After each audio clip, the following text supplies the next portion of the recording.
I want to start today with a question that feels simple on the surface. Okay. But the more I tried to answer it myself while prepping for this deep dive, Yeah. the more it actually kind of broke my brain a little bit. Well, now I'm intrigued. What is it? What does it actually mean to be fluent in a language? Oh, wow. That feels like a bit of a setup. Maybe a little. Because, usually in linguistics or just day-to-day life, we'd say fluency is the ability to spontaneously string words together. You express a specific original thought. I have an idea. I find the words. I say the words. Right. Subject, verb, object. Exact. The standard toolkit. But here is the curveball I want you to think about. What if someone speaks in full, complex sentences? Grammatically perfect. But they borrowed those sentences entirely from a movie they saw 10 years ago. Right. Or a song lyric. If they are using someone else's lines to tell you how they feel, are they parroting? Or are they speaking a language that is actually vastly more complex than we give them credit for? And that right there is the central tension of the deep dive we are doing today.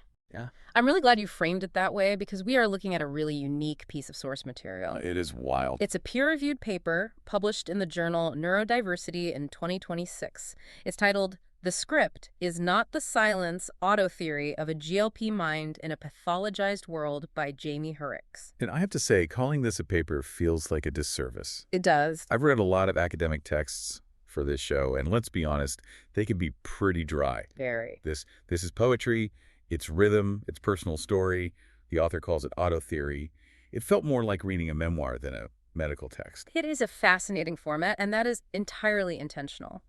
Hurwicz is doing something she calls playful dismantling. Playful dismantling. Yeah, she's taking on the medical and educational establishment, what she refers to as the language industry. But she's doing it by mixing high-level theory with memories of 80s pop music and deeply personal moments. This is so effective. She is basically refusing to write in the standard academic voice. So the mission for us today is to unpack this concept called Gestalt Language Processing, or GLP. Right. But I want to be super clear for everyone listening. We aren't just defining a medical term here today. We are exploring what Hurwicz calls a completely different architecture of knowing. Exactly. If we just treat this as a discussion about speech therapy, we miss the entire point. We do. This is about survival. It's about how we define intelligence, and ultimately, who gets to decide what counts as communication. So let's get into the mechanics first. Yeah. Because I think a lot of people, myself included until recently, have a very specific idea of how humans learn to talk. The building blocks. Exactly. It's very Lego-like. You learn mama, then mama give milk. You build up from the bottom. And that is the analytic view. It's linear, a part-to-whole process. You learn the word, then the grammar rule, then the sentence. Makes sense. It's how most second language classes are taught, too. But Hurwicz explains that GLP Gestalt language processing works the complete opposite way. So instead of building with tricks, how does it work? Imagine downloading a whole song at once. In GLP, language is processed as wholes or gestalts. Oh, yeah. A child might hear a phrase like, "to infinity and beyond," to an analytic processor that is 4 words. But to a Gestalt processor, that is one single unit of meaning. It's a chunk. It's a chunk. They don't hear the spaces between the words yet. And the author uses this incredibly beautiful image to describe what that feels like from the inside. She writes that language doesn't arrive as a thought, but as a hum. A hum, yes. She says a line is pressed into the grooves of my chest like a record waiting for a needle. That metaphor of the record is crucial because she says she doesn't summon these lines the way you or I might search for a specific word to describe a coffee cup. Right. They just arrive, they are whole, intact, and they bear the weight of the past. She says these scripts act as anchors, like when the world is shifting too fast or things are chaotic, these borrowed phrases hold her in place. Yes. But here's the thing that I think creates so much conflict out in the real world. People usually misunderstand this as echolalia. Echolalia, yeah. In traditional clinical settings, that is often dismissed as just mindless repetition. Like a parrot. Right. It's viewed as a symptom to be extinguished because the assumption is that the person isn't thinking, they are just echoing. Wow. But Hurwicz argues that these echoes are actually chords. Chords. Like musical chords. Yes, because they carry what she calls felt meanings. She gives this great example. She might use a script, and to the listener, it's just a random quote from a TV show. Okay. But for her, that script captures the feeling of light slanting through trees at dusk. That is profound. It really is. But I have to play devil's advocate here for a second. It's also incredibly specific.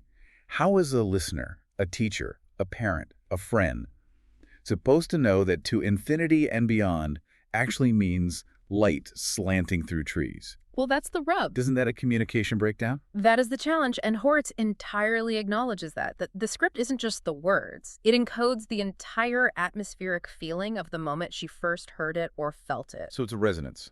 Exactly. It's a resonance. But you're right, if you aren't tuned into her frequency, you miss the data. Yeah. The real problem arises when the listener assumes no data is being transmitted just because they personally can't decode it. And the tragedy is that schools and therapists look at this and just see a delay. Because the system is obsessed with the Lego bricks. They see a child who isn't threading beads on a string in the correct order, subject, verb, object. Right. Hurwitz writes, I was never missing the meaning. I was holding all of it at once. I was holding all of it at once. That completely reframes it. It's not a deficit. It's a high bandwidth way of processing. Very high bandwidth. But because it doesn't look like standard English, it gets punished. And that punishment isn't always physical or overt. It's often what she calls the quiet accumulation of micro-corrections. Micro-corrections. Being told to use nice hands or to use your words, which implies that the scripts aren't words. That's gaslighting, essentially. It is. Yeah. Telling someone their mode of communication isn't real. This actually brings us to probably the most powerful story in the paper. It's the I didn't do it example. This really helped me understand the survival aspect of this, because up until this point, the concept of chords sounded a bit abstract to me. It's a very grounding example. Walk us through that scenario. Okay, so the author describes a moment where she is accused of something by a teacher. It's a high-stress situation, a confrontation. And she replies, I didn't do it. Which to any teacher sounds like a normal functional sentence, an analytic sentence, a standard denial. Right. But here's the twist. She has said this exact phrase countless times. It's a script. And it's not just about denying the specific thing she's accused of. She says it's a shield, a gesture, and music. And this is where the auto theory part really shines. Where does that script actually come from? It comes from a music video from 1981 by the band Madness. Madness, the British ska band. Yes, exactly. She describes the video as having a cartoon courtroom and fear disguised as humor. So when she says, I didn't do it to the teacher, she isn't just saying those 4 words. She is channeling that entire music video. She is pulling up a file gestalt that encodes the feeling of being accused in a surreal, unfair environment. And she says, in my chest, the Madness video replayed. It was a way to explain herself when she couldn't explain herself. Right. But looking at it from the outside, if I'm the teacher, I just hear a kid lying. Right. Or being defensive. And this is a perfect example to introduce a theoretical framework the paper relies on heavily. It's the power threat meaning framework, or PTMF. That sounds intense. Can you break that down? Sure. It's an alternative to the traditional medical model of mental health. The medical model looks at a behavior like repeating a line from a song when you're in trouble and asks, what is wrong with you? Looking for pathology. Exactly. It labels it as a disorder. Yeah. The PTMF completely flips that. It asks, what happened to you? Wow. It looks at how you are surviving your circumstances. Oh, I see. So instead of you have a disorder because you're repeating lines, it's what threat are you facing that makes repeating lines a good strategy? Precisely. In that moment of accusation with the teacher, the author couldn't form a linear analytic defense. Her brain was under threat. The cognitive load was just too high. Too high to build sentences brick by brick. So the Madness script, I didn't do it, was a survival-shaped grammar. It stabilized her internal psychological experience. It stabilized her. That makes so much sense. Even if the teacher didn't understand the reference, the script kept the author safe inside her own head.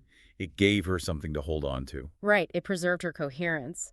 She writes that scripting stabilizes the internal psychological experience, even if the outside world misunderstands it. It's an act of self-regulation first, communication second. It really highlights the disconnect, though. The author is doing this brilliant, complex thing, connecting a current trauma to a past cultural artifact to regulate her emotions. And the school just hears repetition or defiance. And that disconnect is what Horwitz calls access friction. Access friction. I really like this term. It sounds uncomfortable, like gears grinding. It is uncomfortable.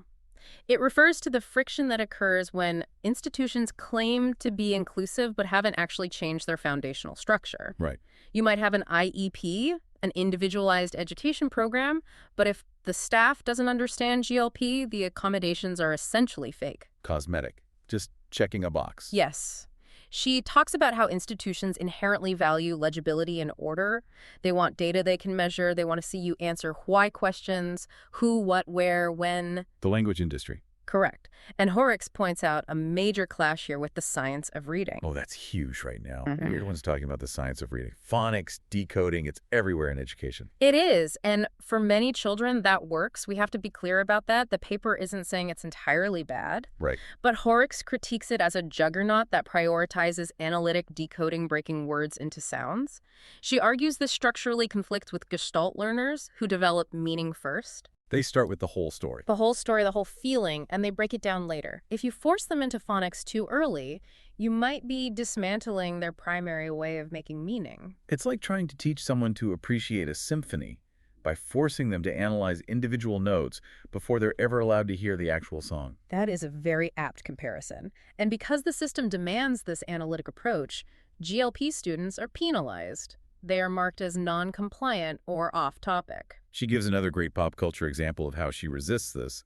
The BBC comedy, The Young Ones. Oh, a classic. Very chaotic, very loud show. Yeah. She mentions the characters Rick and Vivian. She says they use absurdity to name injustice. And she admits, which I think is brave, that she uses their rhythm and tone in staff meetings. Tactical prosody. Yes, she calls it a tactical use of prosody. Yeah. She uses the rhythm of those characters to resist coercive conversational norms. It's a way of saying, I am participating in this meeting, but I am refusing to play by your rules of linear, polite compliance. It's a subtle form of rebellion. Which leads us nicely into the philosophy of the paper. This idea of refusal. It seems like she's taking a stand here. This isn't just, please understand me, it's, I'm refusing to change for you. And this is where she brings in crip theory. Crip theory. Yeah. Now, for anyone listening who might not know, crip is a reclaimed term here, right? We need to be careful with the context. Absolutely. It comes from disability studies, reclaiming a historical slur to turn it into a political identity. Okay. Crip theory is about refusing the demand to be legible or normal for the comfort of non-disabled people.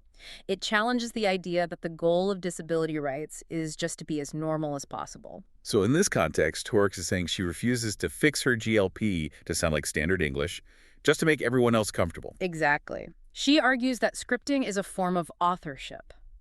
Think about it. Choosing which script to keep, how to layer it with another script, when to loop it. That is a creative authorial act. It's collage art. She calls it authoring one's story sideways. I love that phrase. And she links it to neuroqueer epistemologies. The idea is that scripting is a form of time travel. It preserves the past and brings it into the present. It's not broken English. It's a rich ecology. But the system tries to pave over it. She tells a story about a student that really broke my heart, but also made me so angry on his behalf. The student with the movie scripts. Yeah. This kid used these rich, movie-lined scripts to communicate, and the school called it repetitive and non-compliant. They couldn't see the meaning. They just saw the repetition. To them, they just saw noise. But Horrocks showed that when he was allowed to script, he can write a full page of text, a full page, and the system marked it off topic. That is a textbook definition of epistemic injustice. Write that down. Epistemic injustice. That's a big term, and I feel like it's the key to understanding the harm being done here. Sure. Epistemic refers to knowledge, so epistemic injustice is when someone is wronged in their capacity as a knower. When you are written out of what counts as knowable. The system decided that his scripts didn't count as writing, didn't count as knowledge. So even though he was communicating brilliantly, he was marked as failing. It's devastating because it tells the kid, you don't exist here. Yeah. Your voice doesn't count. It invalidates their reality. And that is why Horrocks calls this paper a playful dismantling. She is fighting back against that erasure. And she's doing it not just with her arguments, but with the form of the paper itself. Yes, let's talk about the paper style. We mentioned it's auto theory, but visually, if you look at the PDF, it's wild. It breaks academic norms completely. She uses italics, intentional gaps on the page, poetry. She is mimicking the cadence of GLP on the written page. It doesn't look like a standard journal article at all. No, it's like she's forcing the reader to experience the hum she talks about. She's forcing the reader to slow down. She notes that the formatting isn't just stylistic. It is communicative. Exactly. And the fact that this was published in Neurodiversity, a peer-reviewed journal, is a massive victory. She calls it the script entering the archive. Yes.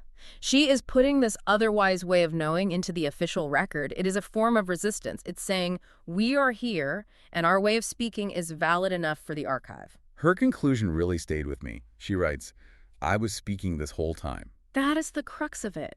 The problem wasn't the speaker's silence. The problem was the listener's inability to hear the key they were speaking in. It's like she was broadcasting on FM and the school was only listening on AM radio. And blaming her for the static. Exactly. Why aren't you on my frequency? This paper really challenges us to stop asking people to change their frequency and start tuning our own dials. So let's bring this back to the listener. We've covered a lot today. GLP, the record metaphor, the power threat meaning framework, crypt theory, a lot of theory. What is the big takeaway here? I think the summary is that GLP is a valid, whole way of processing the world. It is deeply tied to memory and emotion. We have seen that these scripts are not just mindless repetition.